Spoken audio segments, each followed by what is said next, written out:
We've got loaded Friday action today. I've got a best bet, not only in the NBA, not only in college football, but also the World Series. 3 bets, 3 sports. We're moving quickly today. This is the free 3. Let's go. What's up, guys? It's your boy Noble Living back with another DYF Bets video. I'm bringing out my favorite picks and plays of the day as we're trying to get to that bag together and we're trying to make that money. Yesterday, we had a beautiful day on the channel, a 3-in-1 day. Sorry about the editing that you saw yesterday. My video editor, he wasn't available, and this is the time of year, guys. If you don't know, I also DJ as well, and this is busy season as a DJ. In the last 2 weeks, I've done 2 weddings, I've done 2 political events, I've done nonprofits, I had homecoming parties this weekend. Even last night, I was up till 4 a.m. doing a party. So I do apologize about some of the editing, or even today's video, I'm gonna go really quickly, and I'm not gonna do the usual graphics. I gotta get on the road to get to my next gig, but I do appreciate you guys still showing love and support, and my goal is just to show up every single day to make money. That's the beautiful thing I love about betting, right? You can do it from anywhere, you can do it from any place. Yesterday, I'm spinning on the tables, and guess what? I look at Chris Paul, and he hit his 7.5 assists, and I'm like, let's go. And yesterday was one of those days for us where, sometimes it's every day you're getting hooked, but now you sometimes win on the hook. Thank you to the betting gods, because that's what happened. Chris Paul, we needed 8 assists. He got us 8. Matthew Stafford, we need 34 pass attempts. He gave us 34. The Rams and under teaser. If you had taken the under 48, you would have lost. But if you had taken the teaser up to 54, that's why we tease it sometimes, you would have hit. So that was a beautiful 3 wins yesterday. Our only loss in the day came with Julius Randle's rebounds. And you know what's so crazy? I was like, let me take his combo square. But then he only scored 16 points in the first game and he didn't really play too good. So I was like, all right, let me just go with the rebounds. Hey, but it happens. 3-1 on the record yesterday. We'll show a quick graphic of how we've been doing on the sports and everything like that. But let's dive into these winners for today real fast, because like I said, I gotta run. But if you have not smashed that subscribe button just yet, if you haven't checked out our reels where we're interviewing passionate fans, we're going into different stadiums, and you want me to come to your stadium, or give me a stadium that you think I should visit, let me know, because I love visiting these stadiums. So make sure you guys check out all the videos that we have here on the channel. I appreciate all the love and support that you guys are showing. Now let's dive into these winners for today.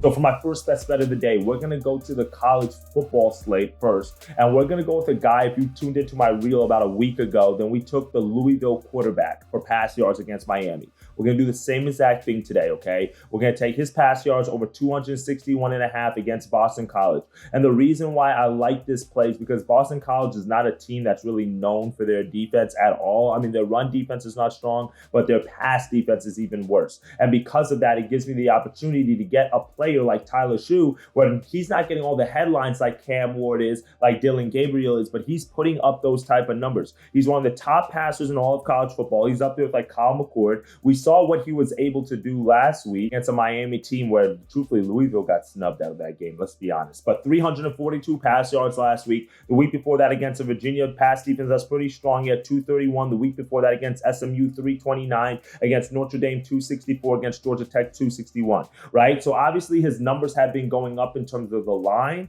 but if you look at it, he's been clearing his line literally every single game except for once, and that's what you really want to do. That's where you really want to back. And then, like I said, the secondary for Boston College is very weak, and I also like the fact that Louisville is one of the top passing teams in all of the country. Not as many teams throw the ball as much as Louisville does, so that gives me the confidence here that they're top 30 in pass attempts per game. So that gives me the confidence here against a very weak Boston College team. I also lean towards the over, but give me that Tyler Shough pass yards is our first best bet of the day. If you've been tuned into the channel, you know we've been crushing these passing yards for quarterbacks. Our second best bet, let's head over to the World Series. Even though I'm rocking my Bo Sox hoodie today, I'm going to have to go with the Yankees on the first 5 money line.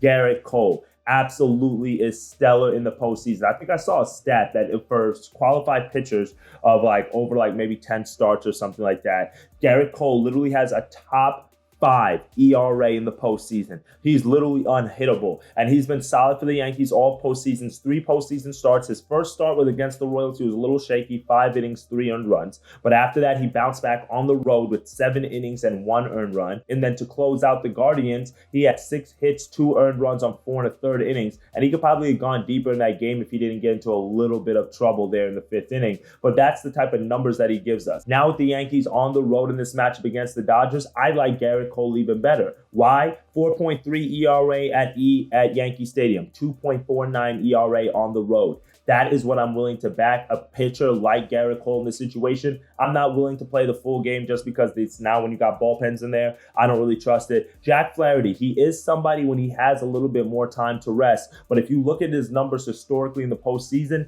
they have not been that good. And yes, he had that really good performance against the Mets where he had 7 innings of 2-hit shutout baseball. But that's not really what you get from Flaherty. We saw his true self when the Mets banged him up for 8 earned runs in 3 innings a few days later. And then against the Padres, he gave up 4 earned runs. We know what this Yankee lineup can do. We know Juan Soto is not somebody who's going to take any extra pitches. He had 4 walks against the Mets in that 8-inning barrage, right? That is what's going to give me the confidence to give Gerrit Cole here. The person who has more control of not walking free base runners in this game, because you're going to try to pitch around Ohtani. You're not going to try to pitch to Mookie and Judge and so Stanton. Like, we understand this, but whoever can keep the control and command of the other players, the number 6 hitter, Wells, these type of guys, and Muncy, that is going to be the difference in this series. I'm willing to take the Yankees here in game 1. In the first 5, though, we're taking that on the money line for our second best bet. Third and final pick of the day. We are going to go to the NBA, the association. We're going to go with a player prop here. Let's go to the Memphis Grizzlies and Houston Rockets game. No, I'm not running it back with the Rockets. I also lean the Grizzlies in this game.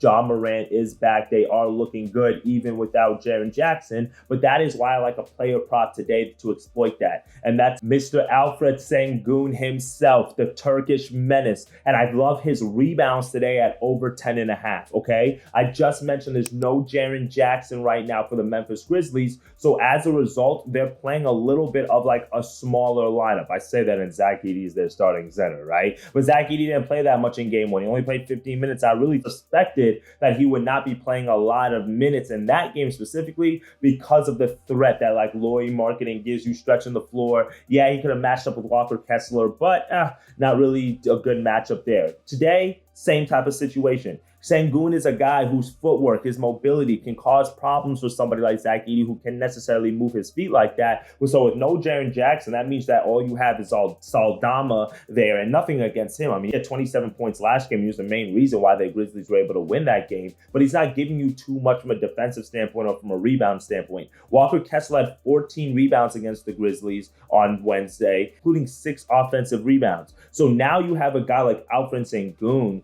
who's got 18 rebounds against the Hornets. He's willing to go hard. He plays very, very tough. He has the mobility to be able to hit you both ways. If you want to take the combo square, I'm not opposed to that. But to me, this Grizzlies team is very similar to that Hornets team, not only in terms of how they're built, but also with the size as well. I think the Rockets have a little bit of something to prove here to be able to show people like, hey, man, I know we lost last game, but we're home again. Let's rebound from this. And again, Sengun is going to attack the offensive glass. He had 6 offensive boards against the Hornets as well. So I like that pick. Sengun's over 10.5 rebounds is a little bit too low here for our third and final bet of the day, all right?